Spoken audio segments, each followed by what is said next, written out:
Bagaimana menuntaskan pemberantasan judi online ini? Kita akan bahas bersama anggota Komisi 1 DPR fraksi Golkar, Abraham Srijaya dan juga pakar digital forensik Ruby Alamsyah. Selamat malam Mas Ruby, Mas Abraham, terima kasih sudah bergabung bersama kami di Sapa Indonesia Malam. Mas Abraham, ini kemarin setelah bertemu dengan Ibu Menteri Mutia Hafid, apa saja yang berhasil digali dan temuan-temuannya apa saja yang diperoleh oleh Komisi 1 nih? Iya, Bu Mutia Hafid sendiri kan barusan menjabat, jadi saya tidak bisa menanyakan pertanyaan-pertanyaan yang saya lontarkan kemarin kepada Bu Mutia Hafid, tapi saya lontarkan kepada Dirjen Aptika. Tapi saya tidak mendapatkan apa-apa. Mhm. Jadi Dirjen itu hanya menjawab ya memang butuh reformasi dan lain-lain, ya jawaban yang sangat tidak memuaskan. Sebetulnya untuk membongkar kasus ini sangat simpel. Ini simpel sekali sih. Sangat mudah. Karena apa? Karena disebutkan oleh Pak Dirkrimum tadi, ada seorang tersangka bernama AK Ya, yang tidak lulus ujian seleksi. tapi bisa Namun, masuk. tapi bisa masuk, dipekerjakan, dan memiliki kewenangan untuk blokir Ya. dan membuka blokir. Mhm. Pertanyaannya, siapa yang mempekerjakan dia? Yaitu jadi tersangka. Hmm. Nah, Nah, itu kemarin saat bertemu dengan dari Kemkomdigi, Dirjennya ikut menjelaskan tidak? Turut ditanya tidak soal ini? saya saya gini, pada fakta terkait dengan AK ini diutarakan setelah kami raker dengan Komdigi.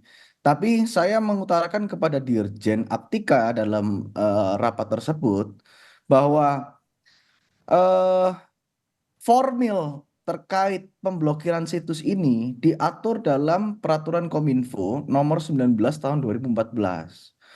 Nah, tapi faktanya yang ditemukan oleh kepolisian bahwa proses pemblokiran ini Mhm. diciptakan SOP baru katanya.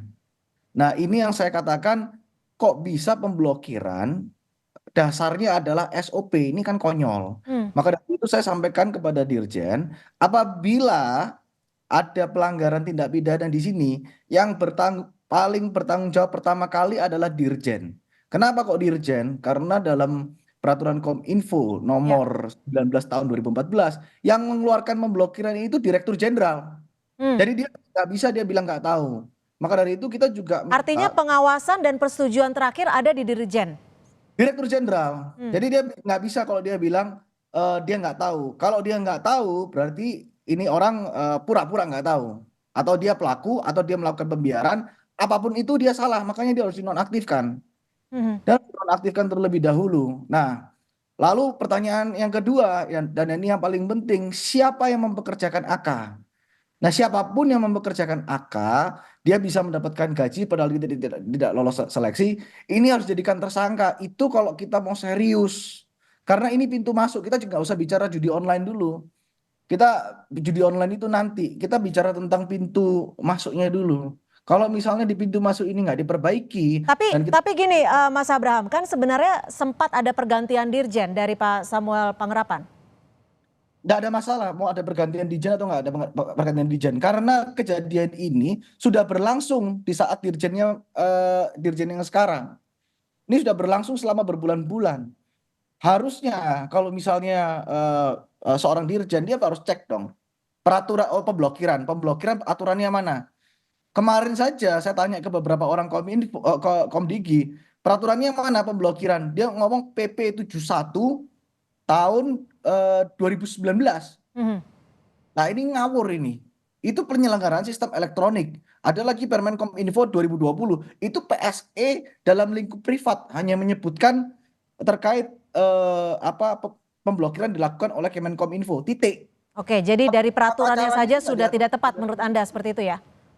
Tidak tepat. Oke, saya ke Mas Ruby. Mas Ruby, kalau untuk menyelesaikan pengusutan dari judi online ini yang sudah sangat memprihatinkan, sebenarnya teknis pelacakannya mudah atau tidak sih? Iya, khusus untuk kasus ini menurut saya sih sangat mudah gitu. Karena cukup banyak pihak yang sudah ditetapkan jadi tersangka, otomatis juga banyak digital evidence ataupun digital device yang menyangkut ataupun nempel di mereka gitu, para pelaku gitu kan. Nah, dari digital device mereka baik yang pribadi maupun yang digunakan untuk keperluan sehari-hari di kantor ataupun untuk yang mereka gunakan di kantor satelit di Bekasi itu bisa diperiksa semua dengan Hmm. menggunakan digital forensik analysis itu dapat diungkap semua siapa yang merintah, siapa yang terima uang, siapa yang menjadi operator dan lain-lain, siapa yang melakukan illegal access kepada sistem pemblokiran Kominfo memang bila mana ada karena kita lihat ada orang Komdigi ada juga yang eksternal. Nah, dari bukti-bukti digital atau jejak-jejak digital tersebut saya yakin sangat mudah untuk mengungkap kasus ini. Hmm. Diperlukan menurut Anda ya, diperlukan pihak dari luar tidak untuk membuka digital forensik ini? Atau memang sebenarnya dari Komdigi saja sebenarnya sudah bisa untuk mengetahui ataupun menelusuri siapa-siapa saja yang mengakses? Ya, pastinya untuk kasus sejenis ini saya yakin mestinya tidak perlu bantuan pihak luar, tapi yang pasti bukan Kominfo juga yang melakukan digital forensik analysis, pastinya harus Polda Metro alias Polri. Nah, apa namanya proses ini harus ditangani oleh penyidik yang pastinya independen yaitu Polri karena kasusnya ada di Komdigi, walaupun Komdigi sendiri memiliki PPNS di internal mereka. Mhm. Kalau Anda tadi sebut ini sebenarnya adalah hal yang mudah untuk ditelusuri. Kira-kira sebenarnya membutuhkan ataupun memakan waktu berapa lama sih untuk menelusuri siapa saja yang ikut aktif, siapa saja yang berperan? Kalau melihat dari jumlah orang, jumlah device dan complicated sistemnya mereka mesti 1-2 minggu sih udah selesai untuk proses digital forensik apa namanya analisis yang lengkap, yang komprehensif untuk kasus sejenis ini ya. Kita kan tidak menelusuri detail judi online-nya, tetapi para pelaku ini melakukan ilegal akses maupun melakukan apa hal-hal yang di Mhm. luar kewenangan mereka seperti apa dan Ya. berkomunikasi dengan pihak ketiganya seperti apa. Mhm. Mas Abraham, ini sebenarnya kasus yang sangat ironis dan memalukan. Ketika pihak yang seharusnya memblokir, ketika pihak yang seharusnya bertanggung jawab, tapi justru yang mengendalikan. Bahkan sebagai imbalannya, ia menerima uang cash ataupun melalui money changer. Pengawasan apa yang bisa dilakukan Komisi 1 DPR RI? Ya, kita hanya bisa melakukan pengawasan, memberikan masukan apa yang harus dilakukan. Makanya kemarin saya sempat utarakan terkait dengan pemblokiran itu sendiri. Saya mendalami terkait dengan pemblokiran yang dilakukan Kemenkominfo. Ya, kemarin saya sudah utarakan bahwa pemblokiran itu dalam aparat penegak hukum itu melalui mekanisme gelar perkara Hmm. dalam tahap penyidikan. Nah, tapi kalau di Kominfo ini kami ingin tahu ini mekanisme pemblokiran ini seperti apa dan pengawasannya bagaimana. Ada juga namanya portal aduan instansi di kepolisian dan di Kemenkominfo. Jadi polisi membuat aduan nanti sama siapa Kemenkominfo diverifikasi barusan diblokir. Hmm. Lah kalau misalnya caranya begini, kenapa kok nggak akses untuk pemblokiran ini dibuka aja kepada Polri, biar Polri juga bisa melakukan pemblokiran. Apalagi di Pulau Jawa ini sudah ada 3 direktorat cyber, jadi Polri juga bisa melakukan pemblokiran, Kemenkominfo juga bisa melakukan pemblokiran agar lebih efektif. Hmm. Tapi eh, intinya yang kita butuhkan pada saat ini adalah kita harus mendukung Polri.